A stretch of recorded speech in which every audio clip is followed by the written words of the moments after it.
someone, understand what they mean, as far as giving them the knowledge that they are understood through this echo technique.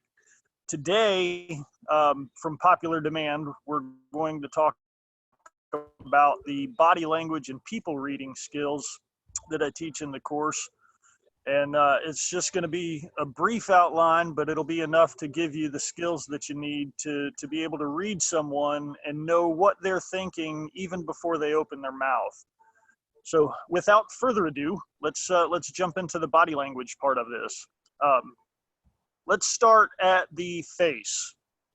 There are 7 micro expressions that are universal across the globe. Doesn't matter culture, it doesn't matter any of that stuff. Everybody exhibits these 7 expressions. You have anger, sadness, joy, surprise, being scared. Let me think of the other 2. Anyway, the anger, impatience, and annoyance are the two lines that you'll see here on the forehead. Joy is the Duchenne smiles that come up, the crow's feet, they come up from the face. The sadness, you'll see the forehead crinkle up, the mouth comes down a little bit. Horror is even more so. It's eyes wide, surprised face. You have disgust. That comes up when the nose crinkles up. And you see that sometimes when people smile too. They'll smile like that's a disempowering type of a smile. They are the placating type of a person. These micro expressions will come through in fractions of a second. You'll see them when you say something. Those expressions will come out. They'll be there and then gone in no time. I've got some videos there that show exactly how those micro expressions work. They're in 4K resolution. You can find them also on YouTube with Paul Ekman, if you want to look at that. But those micro expressions come up quick. They go quick, and they are indicative of an emotion. They cannot be faked. They can't be squelched, because they're there and then they're gone. It's the how do I say this? It's the brain responding to the input that's just been received, whether it's verbal, whether it's sight, visual, whatever it is. The squelched expressions are something that someone does and then immediately quashes it. Like if you might talk to someone about something horrible that's happened. The only way they can process it is to laugh. It's a defense mechanism, but they'll squelch it, and then that's it. That's all you see. You have illustrators. Illustrators are body movements or hand movements that occur within the theater. That's from the bottom part of the torso up to the head. That's your theater. The illustrators are things like hand movements. They could be big, they could be small, they could be teeny tiny, but those illustrators are all expressions of a person's emotion, how they're feeling, and what they're expressing. And then you have emblems. Emblems are, best way to put this, emblems are tiny little illustrators, but they occur outside of the theater of expression. They could be, if I could back up just a little bit, so maybe you can see this, but if I was sitting here and you were telling me something, I had my hand on my knee, you were telling me something I didn't really like, and you see this, the finger down here, That's an emblem. That's a subconscious, I don't like what you're telling me, but I'm going to act like I do. That's, you can see that here when the arms are crossed, or it could be somebody sitting like this all of a sudden. Are you talking to them? They lean back. All those are emblems. Those are body language indicators that a person is receiving what you're getting, but they don't really like it. When they lean forward, they lean in. Of course, they're more interested. The torso part of the body language, you want to look at the center line. The center line is because of the heart and where we feel things that are important to us. This is also an illustrator. In here, somebody, if they're into it and they're interested in what you're saying, they'll lean in with their chest. They could even be sitting, kind of sideways, but if that's still open and still facing the person they're talking to, they're still interested. Now, what you might see is somebody sitting and they'll cross, put their leg up on their, or something like this. This is a subconscious defense of this area.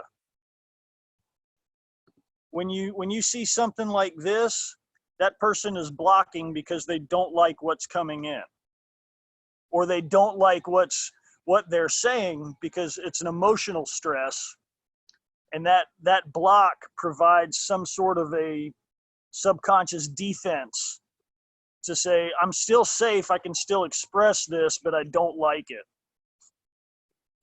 The feet don't lie. The feet never lie. If you're talking to someone and you see both of their feet squarely in front of you, pointing forward, they're into it.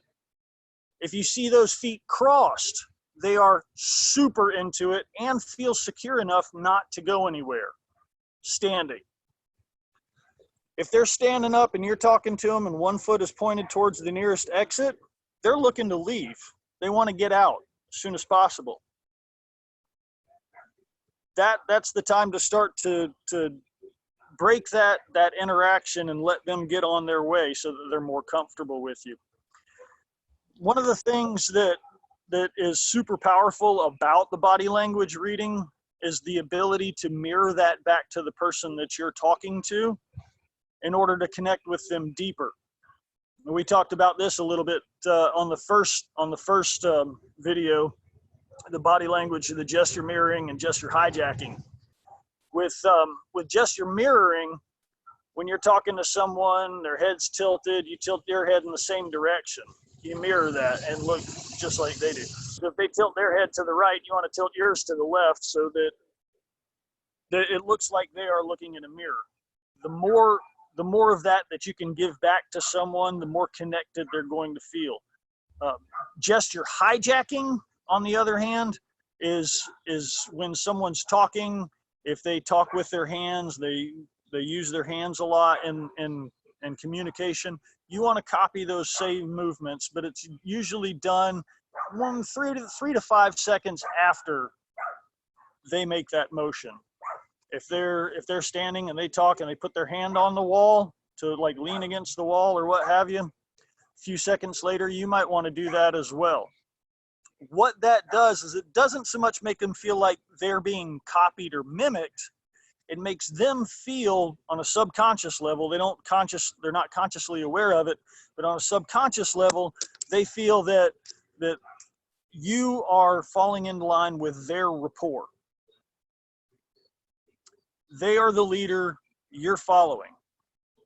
So you take that, you hijack those gestures, and then you can start to lead. It's that whole pacing and leading thing where you fall into rapport with someone, pace them after them, and then lead in the direction that you want to go. So if their feet are, they're talking to you and one foot's pointed towards the exit, you might want to put one foot towards the exit as well, just to make them feel like, okay, well, this person has to go, so I'm not so trapped in this conversation that I don't want to be in anymore. That's the biggest thing that I've found with with communicating with women in a dating scenario is I could have an entire conversation 20, 30 minutes long with one foot pointed towards the exit, because it provides that subconscious signal that that female's no longer trapped in this interaction. I'm trying to get out of it. I want to go. So she is free to feel whatever she wants to feel, rather than having to throw up the bit shield and say, no, we're not doing this anymore. We're not talking about this anymore. That's guys generally don't know how to begin an interaction, and they generally don't pay attention enough to the social cues that a woman puts out to be able to respond to that. So women have that fear of getting in an interaction that they can't get out of, and they throw up the bit shield, and the guy said, what happened? We were having a great conversation a minute ago, and then all of a sudden it turned into, and then that was it. Guys, pay attention. Pay attention. Pay attention. I can't stress that enough. You'll see micro expressions, you'll see emblems, you'll see illustrators, everything that tells you what that person is feeling. With the people reading part of it, I use a lot of face reading in mine. And the reason I use a lot of face reading in mine is because those emotions that are expressed on the face create lines. You know, those are those emotional predispositions that a person has to feeling. They are used to feeling those emotions. Those emotions are comfortable for them.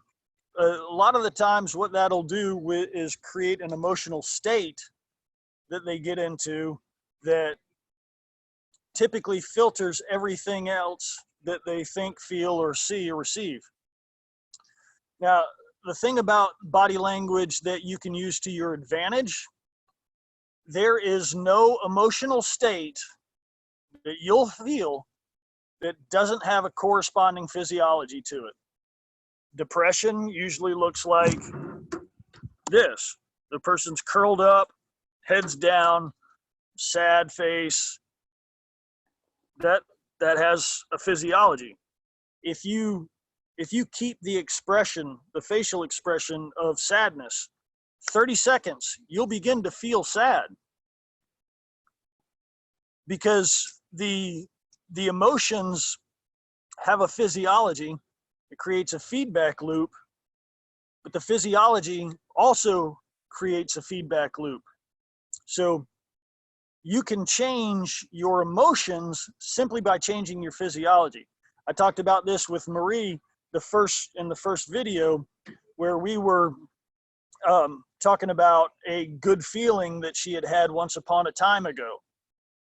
To stand the way she was standing, to breathe the way she was breathing, to let all those feelings come flooding back in, to have that emotion, to keep that physiology, it keeps the emotions going. So once you master your physiology and your body language, nobody can change your emotional state unless you give them permission to. Because we don't get a 2-minute warning that says, danger, danger, Will Robinson, you're about to get pissed off. It just happens.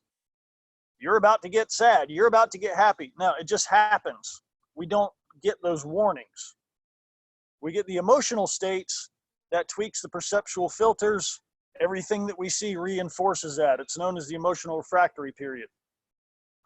The key where body language comes into that, like I said, is being able to control those emotional states and not let anyone else change the way you feel without your permission. Simply by controlling your physiology, controlling your body language.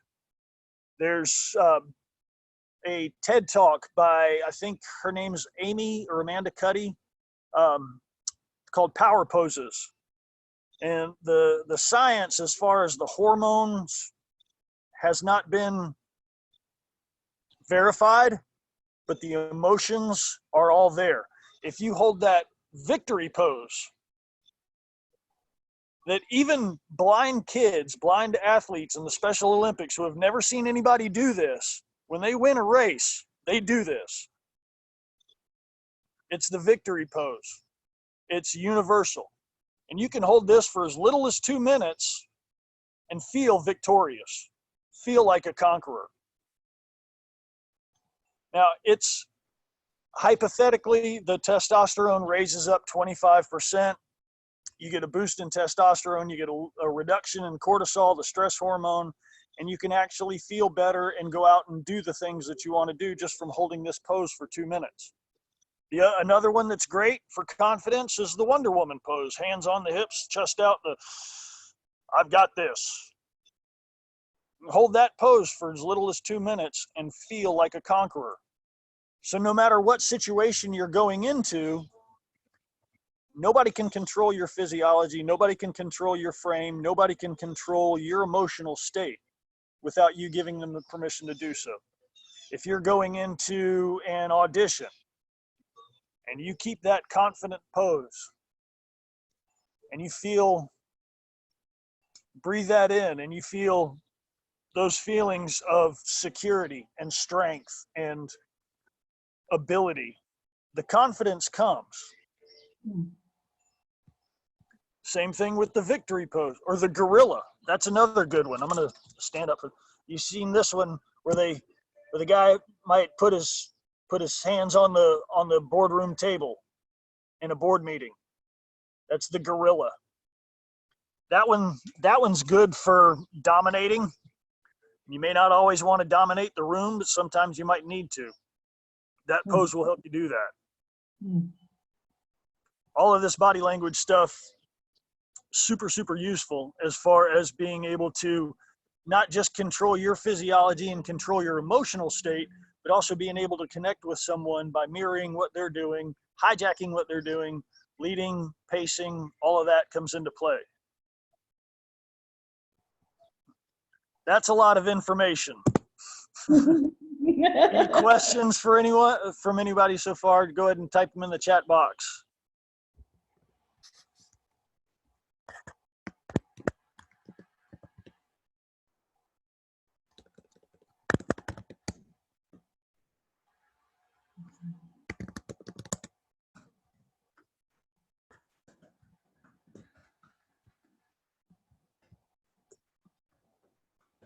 Let's see what we got here. How do I respond to a gesture of someone closing off? Should I give up? Define closing off.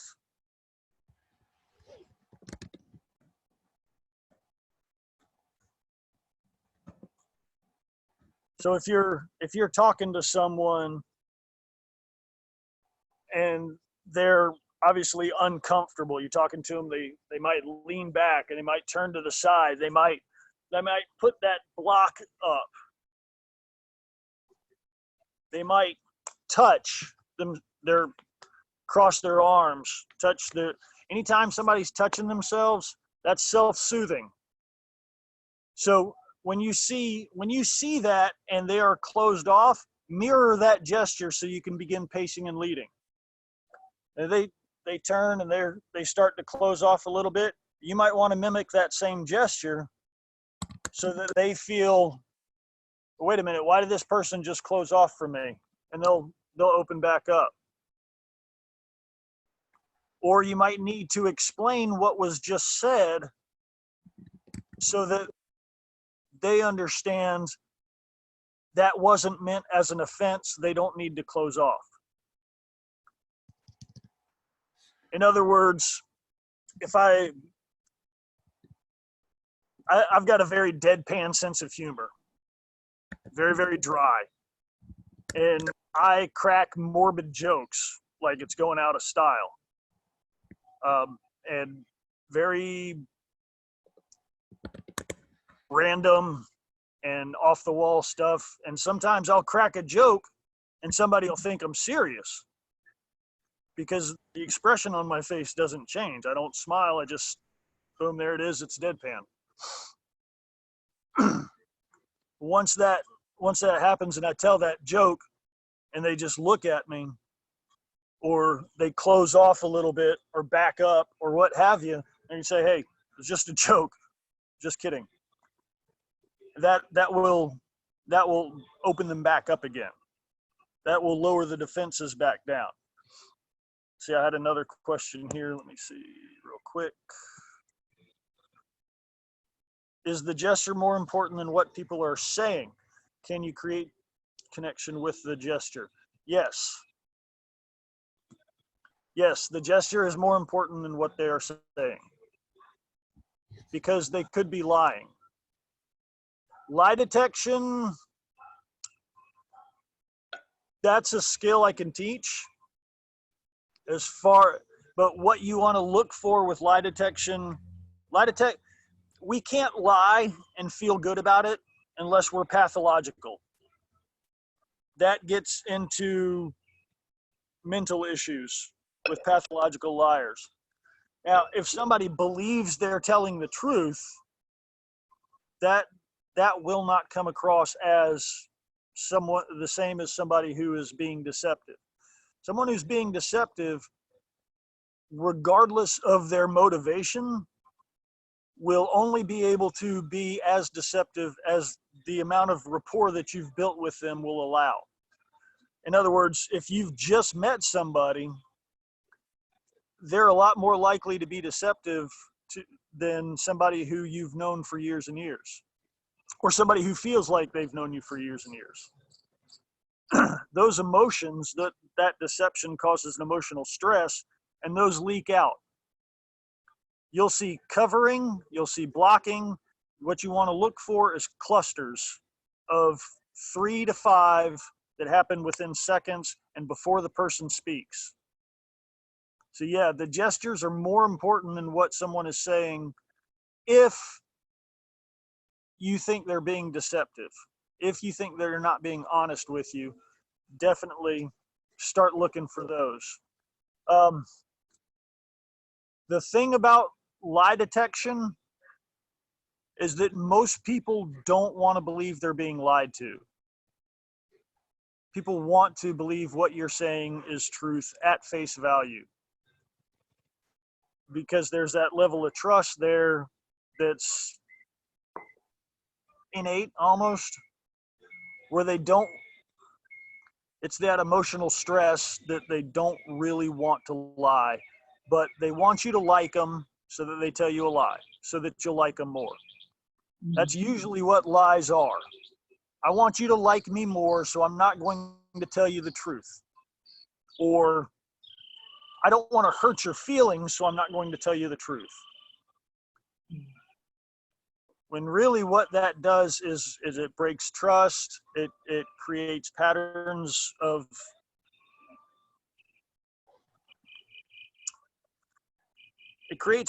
distrust that are harmful to the relationship continuing. If a person feels like they're constantly being lied to, they're not going to engage with that person for very long. I hate to say this, but I dated a girl that was like that. Pathological. And knew she was lying. I knew she was lying. She knew she was lying. I was able to pick up on it. That was the beginning of the end. Because nobody deserves to be lied to. But anyway, that's personal philosophy, not so much classwork. What other questions do we have?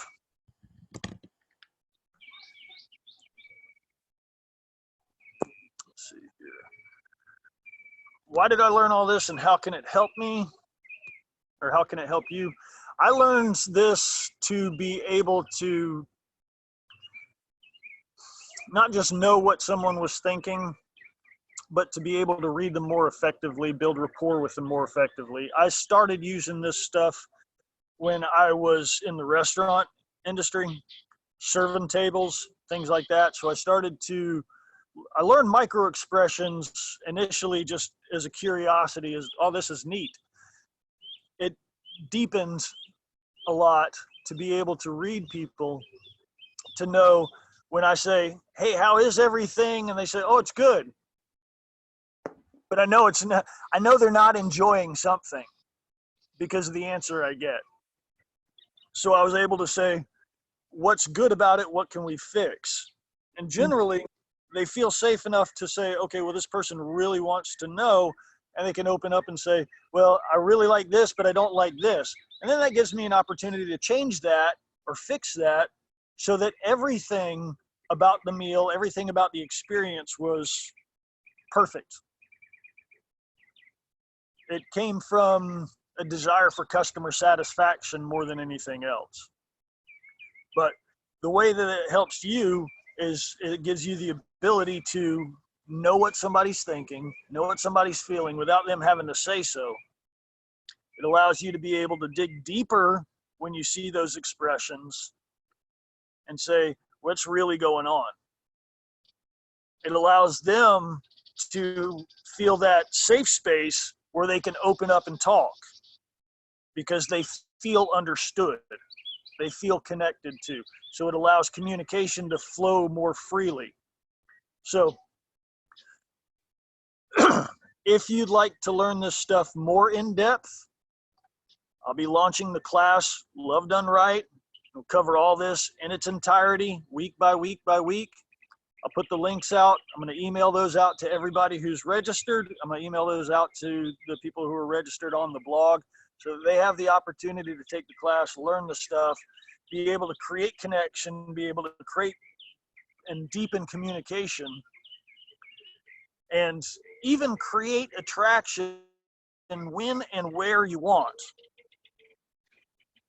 So wait, John, you're telling me that I can make somebody like me? Yeah, that's exactly what I'm saying. I know a lot of people say, oh, well, love just happens. Love just, attraction just happens. You're just attracted to the people you're attracted to and you can't really help that. No, you can absolutely help that. You can absolutely create attraction.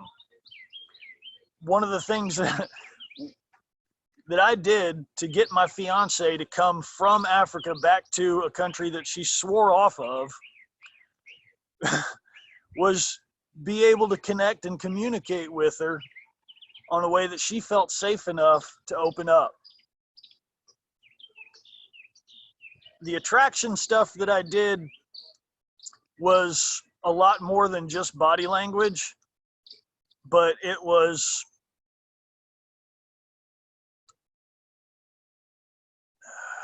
trying to think of the best way to put this.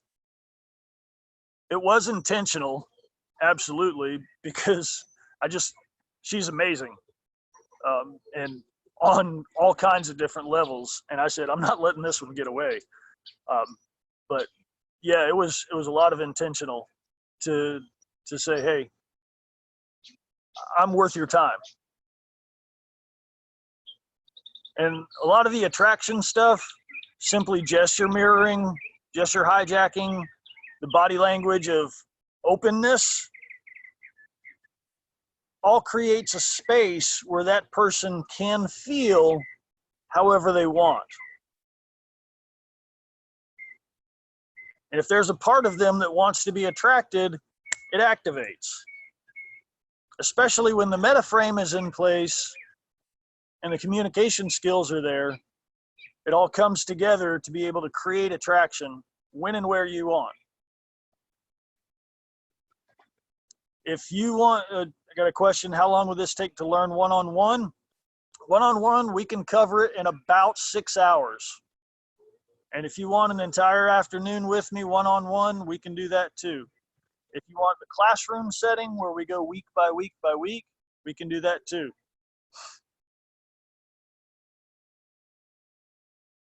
Do we have any other questions? How long is the class? How much does it cost? The class is 4 weeks long. It's an hour and a half each week. It's $1,200. And that gets you all of the information that you need to be able to connect, communicate, and build attraction, as well as correct those internals that have been keeping you from building relationships thus far. So it gives you everything that you need to be able to meet the person that you want to meet, connect with them, and attract them to be able to build that relationship. A one-on-one session, 6 hours, I was doing the class for $1,200. I will do the one-on-one session the entire afternoon for $1,000. And I will also offer discount codes for those of you who are ready to sign up now. If you would like to sign up now, I'll include the links below and we'll send those out right after the video. You'll have 48 hours to get the discount, and it's going to be a massive discount. But after that 48 hours is up, it'll go back up to the regular price. So, do we have any other questions, any other clarifications?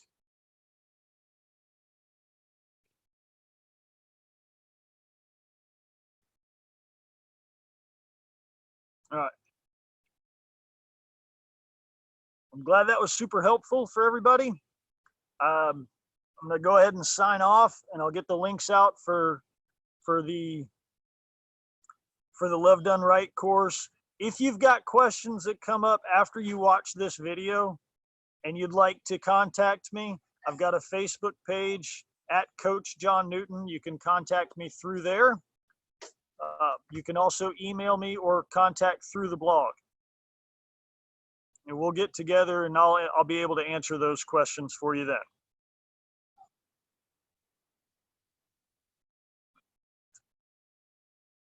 My email address, you can reach me at jon@TheRapportCoach.com.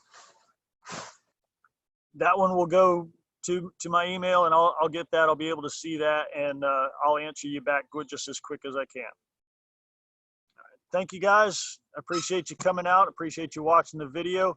Contact me if you have any questions. Let me know how everything's going for you. Thank you so much, guys.